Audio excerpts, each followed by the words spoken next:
গল্পের শুরুতেই আমরা গিলবার্ট নামের একটা লোককে দেখতে পাই। সে কোর্টে মামলার জন্য এসেছে। আসলে সে ব্যাংকে চেকের সাথে কিছু ফ্রড করেছিল, এই জন্য তাকে 18 মাসের শাস্তি দেওয়া হয়। গিলবার্ট জেলে চলে যায়, কিন্তু 6 মাস পরেই সে জেল থেকে পালিয়ে কানাডার বর্ডার পার করে ফেলে। কানাডায় পৌঁছে সে আইসক্রিম বিক্রি করার চাকরি খোঁজে, কিন্তু তার আগে তাকে আইডেন্টিটি কার্ড দেখাতে হবে। কিন্তু গিলবার্টের কাছে এইরকম কোনো কার্ডই ছিল না, এই জন্য সে দুঃখিত হয়ে চলে যায়। তখনই সে রাস্তায় একটা ভিখারিকে দেখতে পায়। গিলবার্ট ওই ভিখারিটাকে $22 বদলে তার কাছ থেকে আইডেন্টিটি কার্ডটা কিনে নেয়। আজ থেকে তার নাম রবার্ট। এরপর সে ওই আইসক্রিমের লোকটাকে তার আইডিটা দিয়ে দেয়। এরপর সন্ধ্যাবেলায় সে একটা ধর্মশালা যায়, যেখানে দূর দূরান্ত থেকে আসা লোকেদের থাকার জন্য জায়গা দেওয়া হতো। অনেকবার দরজায় টোকা মারার পরে অ্যান্ড্রিয়া নামের একটা মেয়ে দরজা খোলে, আর সেই দিন সেই রাত্রে গিলবার্ট সেখানেই থাকে। পরের দিন সকালে সে আইসক্রিম বিক্রি করার কাজ শুরু করে দেয় আর অনেক টাকা রোজগার করতে থাকে। কিন্তু তার ভাগ্যটাই খারাপ ছিল। খুব তাড়াতাড়ি ওই আইসক্রিমের কোম্পানিটা কাঙ্গাল হয়ে যায়। শেষ পর্যন্ত সে তার দুঃখ ভুলতে একটা বারে ড্রিঙ্ক করতে যায়। ওই বারের মালিক ছিল টমি নামের একজন গ্যাংস্টার। টমিকে পুলিশ খুঁজছিল, কিন্তু পুলিশের কাছে টমির বিরুদ্ধে কোনো পাকাপোক্ত প্রমাণ ছিল না, এই জন্য তাকে গ্রেপ্তার করতে পারছিল না। এরপর বার থেকে বেরিয়ে গিলবার্ট সেন্ডাস নামের একটা পুলিশের সাথে ধাক্কা খায়। সেন্ডাস এখানে টমির খোঁজ নিতে এসেছিল। ওইদিকে গিলবার্ট বাড়ি ফিরে অ্যান্ড্রিয়াকে ডেটের কথা জিজ্ঞেস করে। খুব তাড়াতাড়ি তাদের মধ্যে ভালোবাসা জন্মাতে থাকে, আর তারা একসাথেই থাকতে শুরু করে। এরপর একদিন গিলবার্ট যখন বাড়ি ফেরে, তখন সে খবরে পড়ে আমরির সরকার তাকে খোঁজার জন্য প্রাণপণে চেষ্টা করে যাচ্ছে। এতে গিলবার্ট ভয় পেয়ে যায়, আর সে অ্যান্ড্রিয়াকে সব সত্যি বলার সিদ্ধান্ত নেয়। ওইদিকে অ্যান্ড্রিয়া ওয়াশরুমে ছিল, তখন হঠাৎ করেই সে মুচকি করে হেসে ওঠে। আসলে সে গিলবার্টের সন্তানের মা হতে চলেছে। সে বাইরে বেরিয়ে গিলবার্টকে এই খুশির খবরটা দিতে চাইছিল, কিন্তু গিলবার্ট তার আগেই বলে দেয় সে বিজনেসের কাজে কিছুদিনের জন্য বাইরে যাচ্ছে। খুব তাড়াতাড়ি গিলবার্ট পুলিশকে ধোঁকা দেওয়ার জন্য ভ্যানকুভার পৌঁছে যায়। সেখানে পৌঁছে সে আবার কাজের খোঁজ শুরু করে দেয়, কিন্তু কেউই তাকে কাজ দেওয়ার জন্য রাজি ছিল না। তখন সে রাস্তায় দুজন লোককে ট্রাক থেকে টাকা বের করে ব্যাংকে নিয়ে যেতে দেখে। এটা দেখে তার মাথায় একটা বুদ্ধি আসে, আর সে খুব তাড়াতাড়ি অ্যান্ড্রিয়ার প্রেগনেন্ট হওয়ার খবরটাও পেয়ে যায়। এতে তার মতলব আরও গভীর হয়ে ওঠে। গিলবার্ট তাড়াতাড়ি ব্যাংকে ঢুকে পড়ে, আর চারিদিকে চোখ ঘুরিয়ে ঘুরিয়ে প্রত্যেকটা জিনিস ভালোভাবে দেখে নেয়। এরপর সে একটা দোকানে গিয়ে নিজেকে অ্যাক্টর বলে পরিচয় দিয়ে ভেষ বদলানোর কিছু কাপড় কিনে নেয়। কিছুক্ষণ পরে সে সিকিউরিটি গার্ডের পোশাক পরে ব্যাংকের ভিতরে ঢুকে পড়ে, আর ব্যাংক ম্যানেজারের সাথে সেখানকার সিকিউরিটি যাচাই করে দেখতে থাকে। এরপর সে ক্যামেরার রুমে ঢুকে সমস্ত কিছু জানকারি জড়ো করে। এরপর সে সিলিকন স্কিমে গিয়ে চেহারা বদল করার কৌশলও শিখে নেয়, আর সেখান থেকে একটা সিলিকনের নাক চুরিও করে নেয়। এরপর চুরি করার দিনে সে তার চেহারা বদলে ব্যাংকে তার প্রথম চুরি করতে পৌঁছায়। সেখানে সে জেসিকা নামের একটা মেয়ের টেবিলে একটা কাগজ রেখে দেয়, সেটাতে লেখা ছিল চিৎকার করবে না। এরপর সে তার পকেটে রাখা বন্দুকটা দেখিয়ে জেসিকাকে সব টাকা বের করে দিতে বলে। জেসিকা ভয় পেয়ে সব টাকা দিয়ে দেয়, কিন্তু গিলবার্টের কাছে এই টাকাগুলো রাখার জায়গা ছিল না। তখন জেসিকা তার পার্সে টাকা ঢুকিয়ে তাকে দিয়ে দেয়। এদিকে গিলবার্টের নকল নাকটা খুলে যাচ্ছিল, এর ফলে তার আসল চেহারাটা বেরিয়েই যাচ্ছিল, কিন্তু সে সুযোগ দেখেই সেটা আবার চিটিয়ে নেয়। এরপর কাজ শেষ হয়ে যাওয়ার পরে সে দোকানে তার কাপড়গুলো ফিরিয়ে দেয়, আর সব টাকা একটা সুটকেসে রেখে নেয়। এরপর সে তাড়াতাড়ি এয়ারপোর্টে পৌঁছায়, কিন্তু সেখানে একটা নতুন সমস্যা এসে দাঁড়ায়। সে দেখে তার যদি সুটকেসের এক্স-রে যাচাই করা হয়, তাহলে সে তো ধরা পড়ে যাবে। তাই সে কোনো মতে কিছু টাকা তার প্যান্টে ঢুকিয়ে নেয়, আর তারপর আবার ওই চেকিং এরিয়াতে আসে। কিন্তু তারপরে সে জানতে পারে ডোমেস্টিক ফ্লাইটে এক্স-রে চেকিং হয় না। এরপর সে যখন বাড়ি আসে, তখন দেখে অ্যান্ড্রিয়া অধীর আগ্রহে তার জন্য অপেক্ষা করছে। তারা তাদের নতুন বাড়িতে যায়, যেটা গিলবার্ট কিছুদিন আগেই কিনেছে। তবে এইবারেও সে অ্যান্ড্রিয়াকে তার সত্যিটা বলে না। সে তাকে মিথ্যে বলে যে সে তার পরিবারের ব্যবসা সামলাচ্ছে। ওইদিকে পুলিশ ওই চুরির ঘটনাটা তদন্ত করতে থাকে। ডিটেকটিভ হফম্যানের মনে হয় এই চুরিটা টমি করেছে। তখন সেন্ডাস পুলিশ কমান্ডারের কাছ থেকে টমিকে গ্রেপ্তার করার অনুমতি চায়। যদিও এখনো তাদের কাছে কোনো প্রমাণ ছিল না, তাই সেন্ডাসকে নিজেকেই সবকিছু যাচাই করে তাকে গ্রেপ্তার করতে হবে। ওইদিকে গিলবার্টের আরো বড় বড় চুরি করার জন্য অনেক টাকার দরকার ছিল। এই জন্য সে টমির বারে তার সাথে দেখা করতে যায়। সে ওই বারের সামনে থাকা ব্যাংকের দিকে ইশারা করে টমিকে বলে যে সে 3 মিনিটের মধ্যে এই ব্যাংক থেকে চুরি করে আসতে পারবে, আর সে যদি এটা করতে পারে তাহলে টমিকে তাকে $10,000 লোন দিতে হবে, যেটা গিলবার্ট তাকে 5 মাসের মধ্যেই শোধ করে দেবে। টমি এটাতে রাজি হয়ে যায়।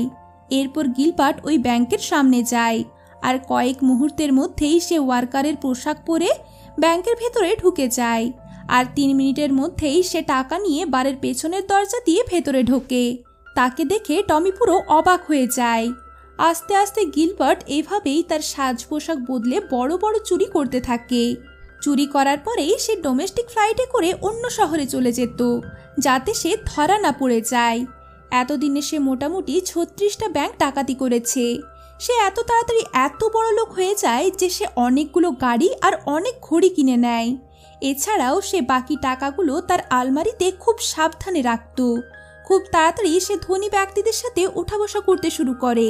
যখন সে টমির ধার শোধ করে দেয়, তখন টমি তাকে জুয়েলারি শপে চুরি করার অফার দেয়। ওইদিকে সেন্ডাস এখনো প্রাণপণে টমিকে ধরার চেষ্টা করে যাচ্ছিল। সে এই অপারেশনের নাম রাখে প্রজেক্ট ক্যাফে। এখন তার টিম টমির প্রত্যেকটা আচার আচরণ লক্ষ্য করতে থাকে যে সে কার সাথে দেখা করে। তখন সেন্ডাস সবার প্রথমে টমির বিশেষ গুন্ডা ডেভ আর বিশপকে ধরার প্ল্যান করে। তারা ছাড়াও সেন্ডাসের কাছে গিলবার্টেরও ছবি ছিল, কিন্তু সে জানতো না গিলবার্ট আসলে কে। এদিকে গিলবার্ট যখন তার রুমে ছিল, তখন হঠাৎ করেই অ্যান্ড্রিয়া তার রুমে চলে আসে। গিলবার্ট অনেক টাকা তার বিছানায় ছড়িয়ে ছিটিয়ে রেখেছিল। সেগুলো দেখে অ্যান্ড্রিয়া তাকে জিজ্ঞেস করে এত টাকা কোথা থেকে এলো। তখন গিলবার্ট তাকে সত্যিটা বলে দেয় যে সে ব্যাংক ডাকাতি করেছে। এটা শুনে অ্যান্ড্রিয়া তাকে প্রমাণ করতে বলে যে সে কারো ক্ষতি করেনি। তাই পরের দিন সকালে গিলবার্ট অ্যান্ড্রিয়াকে তার সাথে নিয়ে যায় আর তার চোখের সামনেই ব্যাংক লুট করে। তার এই ক্ষমতা দেখে অ্যান্ড্রিয়াও অনেক অবাক হয়ে যায়। কিছুক্ষণের মধ্যেই গিলবার্ট ব্যাংক ডাকাতি করে টাকাগুলো অ্যান্ড্রিয়ার হাতে দিয়ে দেয়। এরপর বাড়ি ফিরে অ্যান্ড্রিয়া তাকে কথা দিতে বলে যে সে যেন কোনোদিনও ধরা না পড়ে, আর পরে যেন এই কাজটা ছেড়ে দেয়। ওইদিকে টমির বারের বাইরে আমরা দেখি সেন্ডাস নজর রেখেছে। তখনই সেখানে গিলবার্ট টমির সাথে দেখা করতে আসে, আর তারা দুজন মিলে একটা জুয়েলারি শপ ডাকাতি করার প্ল্যান করে। টমি বেশপকে ডাকাতি করার সময় গিলবার্টের সাথেই থাকতে বলে। কিছুক্ষণ পরে গিলবার্ট যখন টয়লেটে যায়, তখন সেন্ডাস তার পেছনে পেছনে চলে আসে। সে টমিকে চ্যালেঞ্জ করে যে খুব তাড়াতাড়ি তার বিরুদ্ধে অ্যারেস্ট ওয়ারেন্ট চলে আসবে।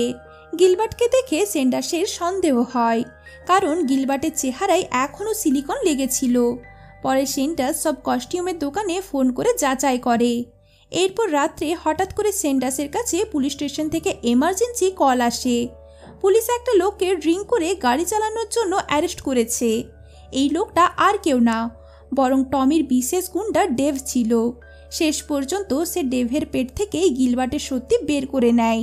ডেভ বলে গিলবার্ট তার পরিচয় বদলে রবার্ট নামে পরিচিতি লাভ করেছে, আর ফ্লাইং ব্যান্ডিট আর কেউ না, সেটা হচ্ছে গিলবার্ট।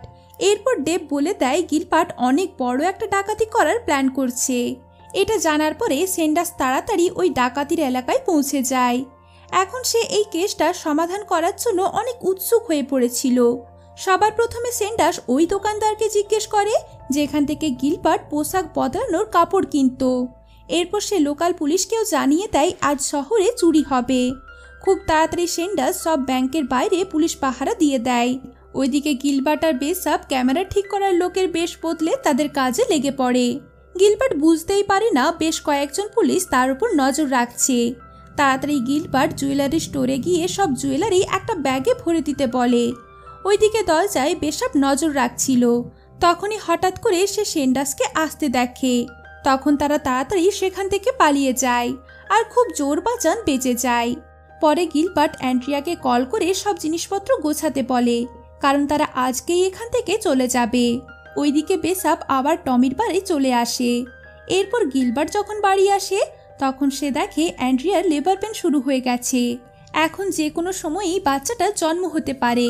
এই জন্য গিলবার্ট সময় নষ্ট না করে অ্যান্ড্রিয়াকে হসপিটালে নিয়ে যায়, আর সে একটা মেয়ের জন্ম দেয়। ওইদিকে পুলিশ গিলবার্টের বাড়িতে হানা দেয়, কিন্তু সেখানে তো কেউ থাকতোই না। আসলে গিলবার্ট চালাকি করে টমির সাহায্যে অন্য বাড়িতে থাকতো। একদিন হঠাৎ করে টমি গিলবার্টের সাথে দেখা করতে আসে। সে গিলবার্টকে তার পরের প্ল্যানের কথা জিজ্ঞেস করে, কারণ সে আরও একবার গিলবার্টকে দিয়ে চুরি করাতে চায়। কিন্তু গিলবার্ট এইরকম করতে রাজি হয় না। এরপর টমি চলে যাওয়ার পরে সে তার জমানো টাকাগুলো দেখে। তার টাকা শেষ হয়ে এসেছে, কিন্তু তবুও অ্যান্ড্রিয়া তাকে আর চুরি করতে সম্মতি দেয় না। এরপর পরের দিন সকালে অ্যান্ড্রিয়া যখন ঘুমোচ্ছিল, তখন গিলবার্ট একটা চিঠিতে তার ঠিকানা লিখে বাড়ি থেকে চলে যায়। অ্যান্ড্রিয়া যখন ঘুম ভাঙে তখন সে বুঝতে পারে গিলবার্ট চলে গেছে। তখনই ফোনটা বেজে ওঠে, আর সেন্ডাস তাকে গিলবার্টের ঠিকানা জিজ্ঞেস করে। তখন অ্যান্ড্রিয়া বলে গিলবার্ট বাড়িতে নেই। এটা শুনে সেন্ডাস সব এয়ারপোর্টে ফোন করে জিজ্ঞাসাবাদ করে, কিন্তু এতে কোনো লাভ হয় না। তবে ভাগ্যক্রমে সে একটা খবরের কাগজে আরও একটা প্লেনের কথা পড়ে, যেটা তার নজর থেকে এড়িয়ে গিয়েছিল। এই খবরটা দেখে তার টিম তাড়াতাড়ি ওই এরোপ্লেনে তদন্ত করতে শুরু করে। এরপর গিলবার্ট আগের মতোই তার চেহারা বদলে ব্যাংক ডাকাতি করে, আর তার ব্যাগ ভর্তি করে বাইরে চলে আসে। এরপর সে দেখে তার মতো কাপড় পরে অনেক লোকেরা ব্যাংকে দাঁড়িয়ে আছে। এর ফলে পুলিশ অন্য একজনকে ধরে নেয়, আর এই সুযোগে গিলবার্ট বাইরে চলে আসে। ওইদিকে গিলবার্ট এয়ারপোর্টে চেকিং করে এগিয়ে যায়, কিন্তু ততক্ষণে এয়ারপোর্টে গিলবার্টের পালিয়ে যাওয়ার খবরটা ছড়িয়ে গিয়েছিল। এয়ারপোর্টের লোকেরা তাড়াতাড়ি সেন্ডাসকে খবর দিয়ে দেয়।